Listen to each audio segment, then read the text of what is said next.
Welcome to Adventure Overland. Today we're going to dive into the Great Wall P-Series, or Cannon, or Boer, whatever you want to call it. We're really going to, it's not going to be a review. Yeah, first of all, it's not going to be a review. If you want to watch a review, there's about 75 of them on YouTube. I'm going to be diving into the features that I really think are useful on the car.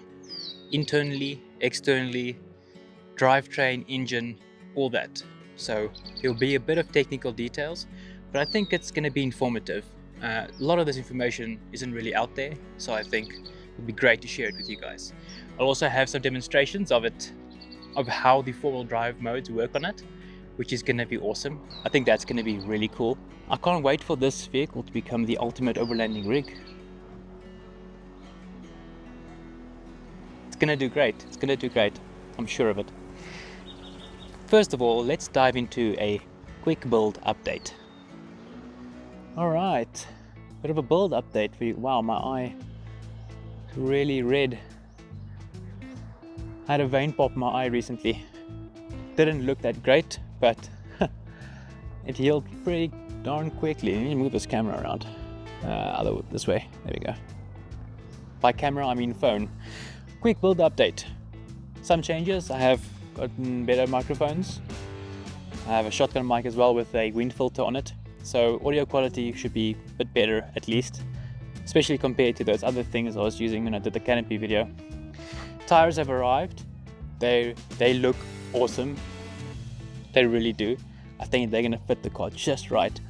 It's going to be the Maxxis Razor all-terrain and 3-ply sidewall. And that was a big thing for me. I had to make sure that they're 3-ply sidewall. The bumper has arrived, the bash plates have arrived.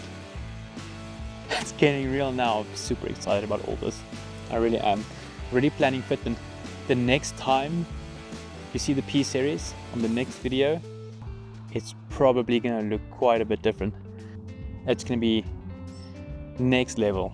It's going to be really cool. So I can't wait to get all that done. And yeah, I think that's about it for a build update. Back to the video, I guess.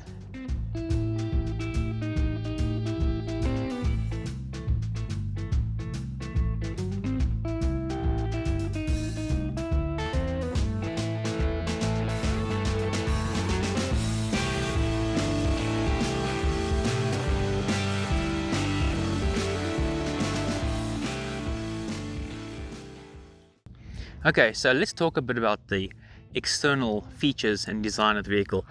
I really like how big and beefy it looks. Might be a disadvantage. It's a big vehicle, but I think it looks really cool. Under the bonnet we have I'm going to get the engine model for you shortly, because a lot of people don't actually know what the exact engine model is of this vehicle and how it was made. It delivers 120 kilowatts, 400 newton meters of torque, and that then goes to the ZF8 HP 50. Excellent transmission. I've spoken about it before. And then it goes to the BorgWarner Torque-on-Demand system. And that's the big thing. It might not have a lot of power, the vehicle, right? But it's about how that power gets delivered to the wheels. And that makes all the difference. I don't think this car would feel the same at all if it had a different transmission in. So that's really important. I'm going to pop the hood and we're quickly going to have a look at the engine bay, because I think it's really interesting how it's been designed. Here we have the engine bay of the P-Series, the heart of the Boer. I really like this design, and contrary to popular belief, I guess, most modern cars, if you look at the engine bay, they just crammed so much in there and it's so busy.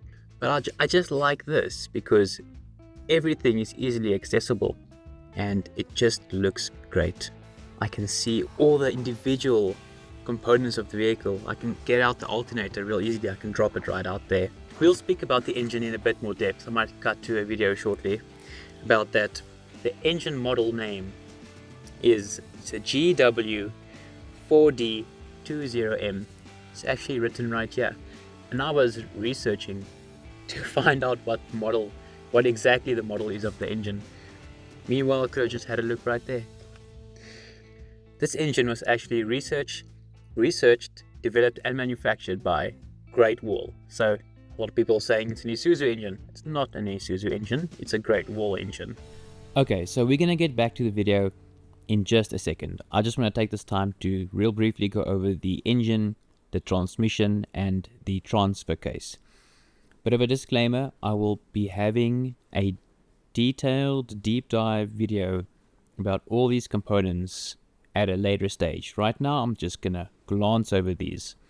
So yeah, you can see the engine in the Great Wall P-Series. This is the exact model of it. This is a 2-liter turbo diesel, and some people have mentioned that this is a Isuzu engine. It is not an Isuzu engine. There might have been some collaboration between the manufacturers. I don't know about that, but from what I understand, this is an engine that was researched, developed, and manufactured by Great Wall. It is a Great Wall engine. Some interesting information in this article. One thing to note is that the engine is actually detuned, which is fine by me. It's probably due to some emission standards that I had to comply with. I'm okay with that. I don't need to hammer down on this engine all the time. Alright, yeah, you have some more information, and I'm going to link all these articles down below. So here's some interesting information, the lifetime of the engine. Here is the real meat that I want to get down to. So a great thing that I found in this article is that there is no real major malfunctions in the engine. It's a good thing. The Delphi fuel system seems to not tolerate bad fuel. So that's something to note when I'm traveling to more remote areas and they have these smaller fuel stations. It might be better to just take fuel with me as much as I possibly can. In the Chinese forums, there seems to be mention of booster pumps failing. I am part of the forums in Australia and South Africa, and I haven't seen mention of booster pump failure. So it seems like this is something that has already been addressed. Then there seems to be some common issues that you experience in any diesel, right? So here's the author. I'm not going to try to pronounce his name. I've looked at a few of his articles, and he does a really good job at gathering information. So yeah, you can actually see he does Toyota engines, he does Land Rover, he does research on a lot of engines. So great article, and I'll reference it below. The transmission. So the GWM P-Series or Cannon uses a ZF8 HP 50Z transmission. So a real brief overview of the transmission. You have a torque converter in front. It does the same thing as what a clutch would do in a manual transmission. This chain you see here is actually connected to the fluid pump, which pumps ATF throughout the gearbox. You have different planetary gear sets that engage and disengage separately to have a different gear ratio on the output shaft. I'll go over this in the deep dive video, but that's just some interesting information about the transmission. Also in the deep dive video, I'll go and talk about the transmission fluid change, which is a huge controversial topic, but here is a general consensus. So ZF recommends you change the transmission fluid in these gearboxes every 60,000 kilometers. If you speak to your dealer about this, they are going to tell you, no, the transmission is lifetime sealed, the transmission fluid doesn't need to be changed. That is bullcrap. You need to change the transmission fluid. Now, you can't change the transmission fluid, you will void your warranty. I'm going to say that again. Do not change your transmission fluid, you will void your warranty. Either wait for the warranty to expire, or consult with your dealer and see if they can maybe get the transmission fluid changed for you. The reason I know a lot about this is because we have Land Rovers. We have two Land Rover Discovery 4s in the yard. They use similar transmissions. The one uses 6 HP, the other one uses 8 HP. And we had to do transmission fluid changes on those. And it's not as simple as draining the fluid and putting new fluid in. If you do that, you're going to break your gearbox. 100%. Don't do that. Do your research first. There's a procedure you need to follow, and you need to do it to the letter. Yeah, you can see all the cars that this transmission is actually used in. A lot of BMWs, some Jeeps, even the tank. So yeah, at the bottom is some disadvantages of the transmission. This one specifically. I think as the transmission ages, or if you start experiencing issues, these are some great few points that you can really start with your troubleshooting process. Alright, so let's jump over to the all-wheel drive system. So this is a great illustration of the BorgWarner Torque-on-Demand system. I had a look on my vehicle. I found the model number of my transfer case. I can't find too much information on that specific model, but here is a very cool demonstration of how the transfer case works. It actually works with a clutch. So you'll see that, oh, this is just so great. I love this. I wonder if here you can see how the oil gets distributed around the transmission with the chain. It picks it up, and I think it deposits it on top over here as well, which is really cool. And it uses here we go, I think it's over here. So here you can actually see it can gradually increase the power and drive to the front axle, which is pretty cool. So it dynamically can change how much, how much four-wheel drive it wants to add. I guess that's the one way to speak about it. So that's a really cool illustration, and I will include it down below. Oh yes, this is also pretty interesting. We spoke about the Delphi fuel system. They mentioned it over here, and how it doesn't tolerate bad fuels. I did a bit of research on Delphi, and it actually turns out Delphi was bought by BorgWarner, which I found interesting. And I can see quite a few articles where BorgWarner is collaborating with Great Wall in a lot of different vehicles. So I also found that pretty interesting, just showing how much BorgWarner is actually contributing to these Chinese car manufacturers. So that's just a bit of brief information. Back to the video. It's got a automatic rain detector, so it will, when it rains, wipers will come on. If it rains harder, the wipers will go faster. Really cool. The lights come on automatically as well. Disc brakes in front, which is normal, I guess. The mirrors fold, so you can kind of set it if you want the mirrors to fold in when you park. You can also have it, you also do it manually, so it's useful. Rear disc brakes, which I think there's still some modern bakkies or modern trucks that come out that don't have rear disc brakes. It's a plus. Another interesting, and this is, if you ever see a review about the Great Wall P-Series, you are going to see the step. Everyone knows the step. Let me show you the step. And the reason I'm mentioning it is because I use the step a lot. So, everyone has seen the step. It's a step. You can step on it. I'm using it a lot to get to the top of my canopy, where I'd sometimes put a solar panel, but that's great. They still haven't fitted my brake light, my canopy. I'm gonna fight them about that. It's actually there. They actually called me yesterday and said the harness is there. I'm the lazy one.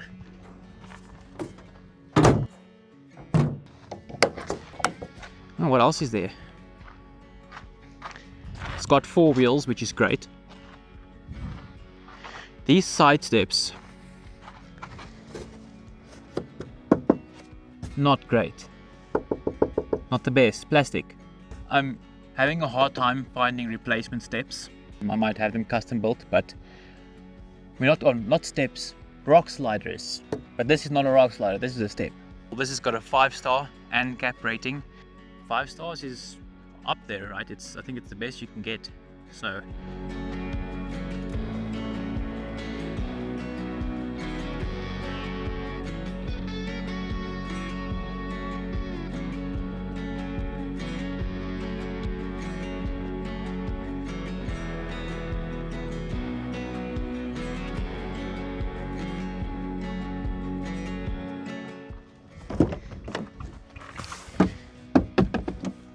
gotta clean my feet before climbing my board. Let's start off now with the interior. So we'll talk about a lot of the features and all the technology, because I think that's one thing the P-Series is really known for, and that's all the technology, right? So we have a huge center screen in the middle. We've got 360 cameras, which is something I use a lot, and I'll kind of maybe add some B-roll to show that. It's really useful. You can kind of see your left and your right tires. You can switch between the cameras, and that's might prove useful, although I think it'd be better to have a spotter. Let me take off my glasses. I actually burst a vein in my eye, and that's why you'd see me wearing my shades all the time. I don't know where to start. So, radar guided cruise control. I use that a lot. Lane assist is a hot topic. A lot of people are like, they turn off the lane assist immediately when they get in the car. I love lane assist. When I went to pick up this vehicle in Cape Town, I drove with my previous P-Series, and lane assist was on all the way. It's so useful for me because I'll be driving and I'm just touching the steering wheel real lightly, and it keeps it in the lane better than what I can. And I would probably lean back and maybe get a cool drink out of the cooler box or something, and I don't have to worry, you know. It also has emergency braking. When you get too close to something going at speed, it will kind of flash on the dash and it will apply the brakes. Hopefully I never have to test that feature, but it seems real legit. It's got blind spot monitoring, which is awesome, and I use it all the time. There's two little lights on either side of the doors, and they will kind of flash, or they will light up when a car's in your blind spot or coming up from behind you. And having those lights there is just awesome. And if you have your flicker on, or if you have your indicator on, it'll kind of beep at you and let you know that there's someone in your blind spot, which is great. I've used that many times. Reversing out of a parking is also great, because you're reversing out of the parking and it'll kind of flash at you and let you know. I think that's called rear cross traffic alert. Brilliant. Love it. I use it all the time. Auto dim rear mirror. You got a huge center console, which is real cool, and you can kind of flip through a bunch of different themes with it. It is kind of annoying when you're trying to get to your tire pressure or your fuel consumption. It's really, I wouldn't say it's buggy, I just say it's not the best to navigate. Yeah, I mean, there is, what else is there? There's about 75 airbags, not really, there's not 75 airbags, but there's tons of airbags. That's why it's got the 5-star ANCAP rating. Important. This feature is something I don't think I can ever live without. It's got a wireless charger. So in the center dash, you put your phone right in there, charges up, which is great. I love it. I've got this. I don't know. Here it is, right here. No, that's just a cable. Do I have it here? I do have it here. This wireless Android Auto. Now I'm probably going to be getting a Garmin Overlander at some point, just because I integrate with Tracks for Africa. But for now, this is great because I can plug this right in here, and it will, my phone will wirelessly connect to Android Auto. So I'll have my GPS and my music and everything on the center console. Traffic sign recognition. It's got traffic sign recognition as well. So when you're driving, there's a bee trying to fight me now. You will lose. It's got traffic sign recognition.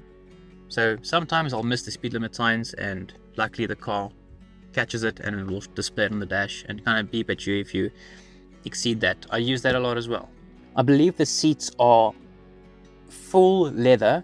However, I don't know how they define full leather, but it's great. I like the seats. They're soft touch on the side. It feels great. The build quality inside feels great. I love it. I can't complain. I've driven in all kinds of vehicles, and I'm pretty happy with the build quality of this vehicle. It's got push to start. So you just have the key in your pocket, you can push to start. It's great, works. It's got remote start. A lot of people always freak out about it. You press and hold and then the car will start. People would think, well, why would you want that? Well, I'll tell you why you want that. When it's -4 degrees outside and you're getting ready to go to work, and you know, okay, well, I'm going to leave in 5 minutes, run to your key, start your vehicle, get it warmed up for a bit, carry on, finish your cup of coffee. When you climb in the car, well, the engine has had time to warm up, so you get some warm air. It's great. My wife loves that. There's so much room in the back, and storage as well. I'll show you guys the storage shortly. USBs littered all over the car. I'm going to show you there's a USB on the top where the rear view mirror is, which is perfect for a dash cam. We've got rear ventilation. Here's a AC 220 volt, max 120 watts. I don't know, I don't think people really use that. There's a USB at the back, but I want you to see this legroom. I mean, this is my driving position. This is just insane. There's so much space, but I'm actually a small guy, but I've had big blokes in the back of my car and they were sitting comfortably. You got an armrest, pretty cool. Let's move over to the storage. So storage, from what I've heard, a lot of buckies, trucks, utes, whatever you want to call them, don't have storage under the back seats, but that's not the case with this one. I mean, I can fit laptop bags, rucksacks, whatever I want in the back here. Recovery gear, it's just great, and you just fold it right up, it hooks, and you have so much space. It is just insane. It's brilliant. Fire extinguisher, really important, especially if you drive a boat. I'm just joking.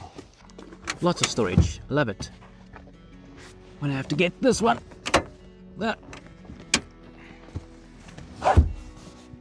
So yeah, my phone decided to connect to my car, so the audio was really bad. I'm kind of describing the center console and how you can store your Zambak in your little shelf that you can slide over.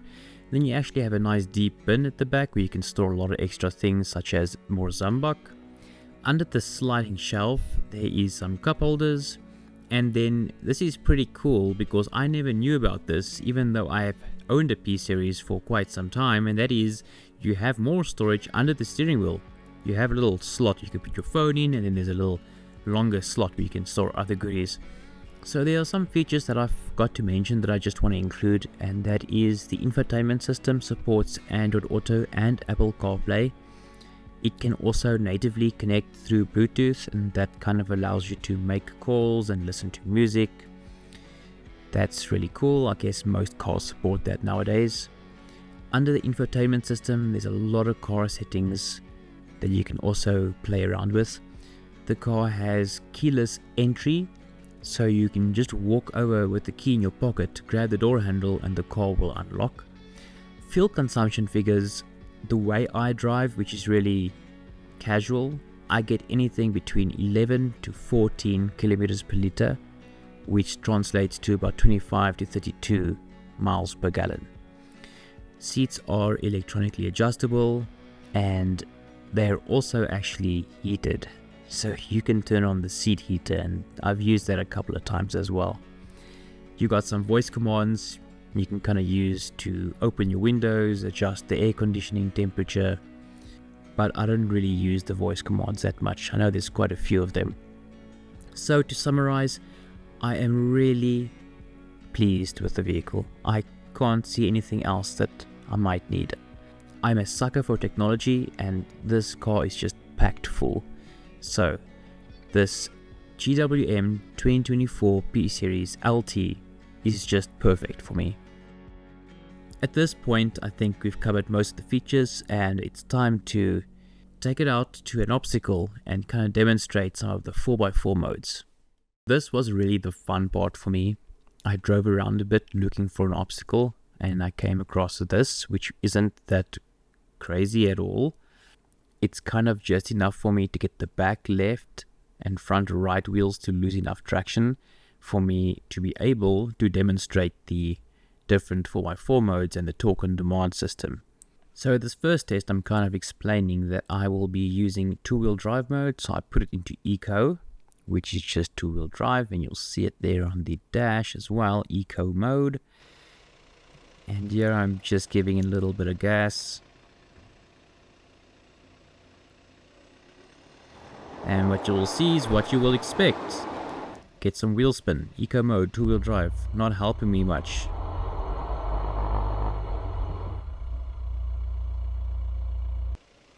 I then switch it over to normal, which then should allow the BorgWarner Torque-on-Demand system to engage, and a bit of traction control later, and it is right over. So how traction control works is, if the ABS wheel speed sensors detect that one wheel is moving faster than the others, it will apply some brakes to that wheel and in turn send more drive to the wheels that do have traction. And even if you're in two-wheel drive mode and you give it a bit of gas, traction control might be enough to actually send you over an obstacle. Here I decide to try my diff lock a bit. So I engage diff lock, and you can kind of see it there in the top left that diff lock's engaged. And the P-Series 4x4 LT only has a rear diff lock, whereas the LTD or Limited Edition has a rear and front diff lock. With diff lock engaged, it's really easy game.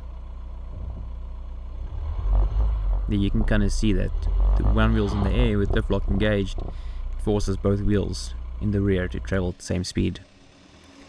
Over here, I get the car into a situation where I am going to engage for low. So here's my favorite new button, and that is the for low button.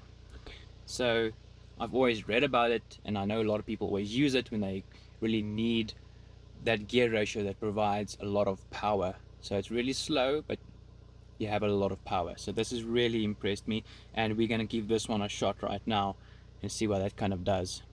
So first you're going to have to put the car into neutral. In neutral. Then I want to put it into for low. And you can hear it engage, and you can kind of feel it engage. So now we're going to give it a shot with for low engaged.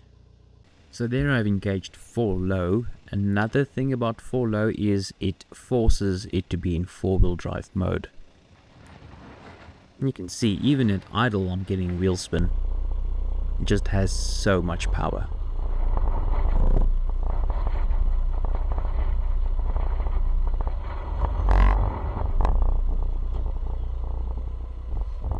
What's actually happening here is I'm getting my back left wheel spinning and my front right wheel spinning. They both don't have any traction, and I kind of explain that.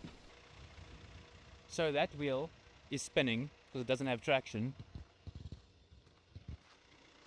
This wheel has infinite traction. That wheel's spinning because it doesn't have traction.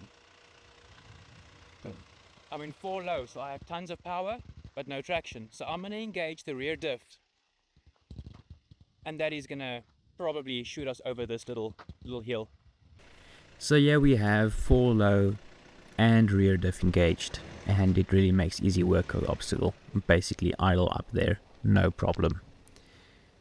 I think most of the time I'll just be relying on the torque-on-demand and traction control, but when I do my steep climbs over rocky terrain, I'm probably going to put it into for low. And if I see I'm having problems with traction, I'm probably going to engage rear diff lock. I think that was a really cool demonstration of the four-wheel drive modes. Now we're kind of going to go move over and test something that I've been seeing a lot of on the forums. Okay, so I want to test out this 4x4 expert mode concept. Everyone seems to be back and forth about what it actually does.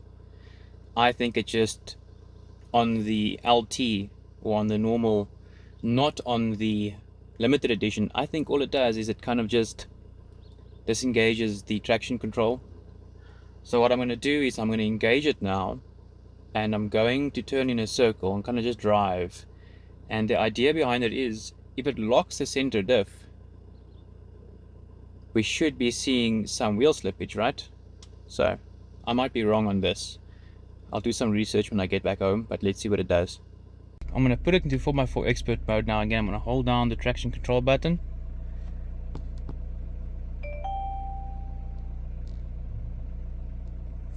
Okay, I've done it.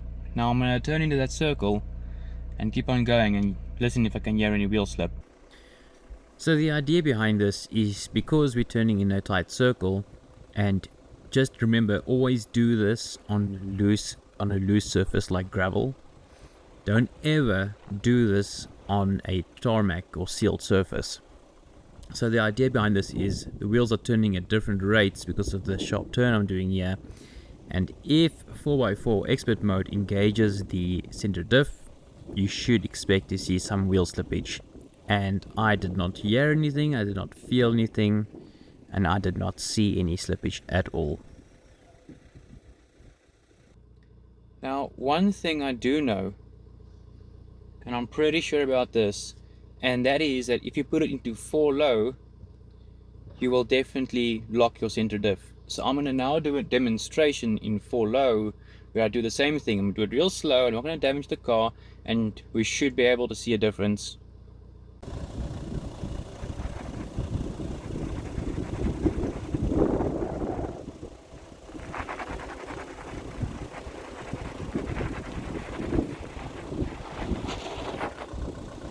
So I didn't even complete the full circle. I immediately felt that I could feel the slippage, I could feel the turning circle was a bit reduced, I could hear it as well, so kind of stopped short of the entire circle. So as you can see, that definitely engaged the center diff. I could feel it in the car, my turning circle was terrible, I could hear the wheels skidding around, not sure how you would see it on the video. Confirmed 4 low obviously engages the center diff. Can't say the same about cross-country expert mode. So from my testing, it seems like the GWM P-Series 4x4 LT edition does not seem to lock the center diff when you put it into 4x4 expert mode. I think the LTD or the limited edition, because it has a different transfer case, I think if you put it into 4x4 expert mode, it probably does lock the center diff and essentially gives you 4 high instead of 4 low. So at this point I'm done with my testing, and on my way out I get another reminder of why it's important to get bash plates and a lift. I think someone's having a really bad day. Let me show you guys what I found. Look at that. This is what happens if you're not careful with your vehicle. This isn't my... The poor is okay, it wasn't the poor. This was someone else. I suspect they hit one of their diffs, their transmission, or even their sump, one of those, and it just started spraying out oil. Because when I drove up here now, I came from there, when I drove up I saw this trail of oil. I was like, oh my god, is that the poor? Luckily it's not. It was this guy, and I can tell you now, that guy had a bad day. I must say, I have learned a lot through taking this vehicle and doing some testing and looking at the forums and reading up on a few things. But after this day of testing, I decided to get the vehicle back home and gave it a bit of a wash.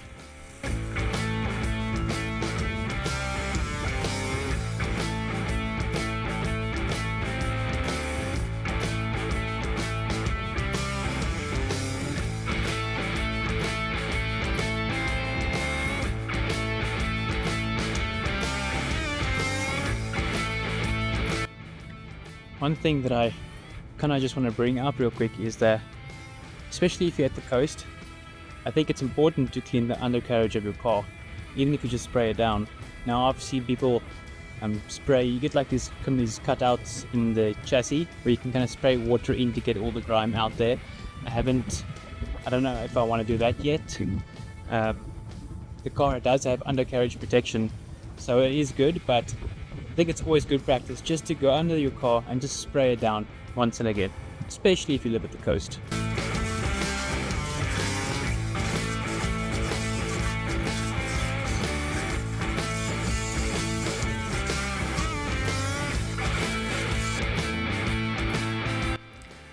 So with the vehicle nice and clean, it's ready for the next steps. That's right, I think you guys all know what's going to happen next. I really had a lot of fun putting all this together for you. I might have missed a few things about the cross-country expert mode, or I might have missed a few features, and if I did, please let me know in the comment section and I can actually learn from that, because that's actually what this channel is about, right? It's about learning everything there is to know about overlanding and getting to know your vehicle better. Anyway, stay tuned for my next video where I'll show you what I have done to the Boer, because it will never be the same again.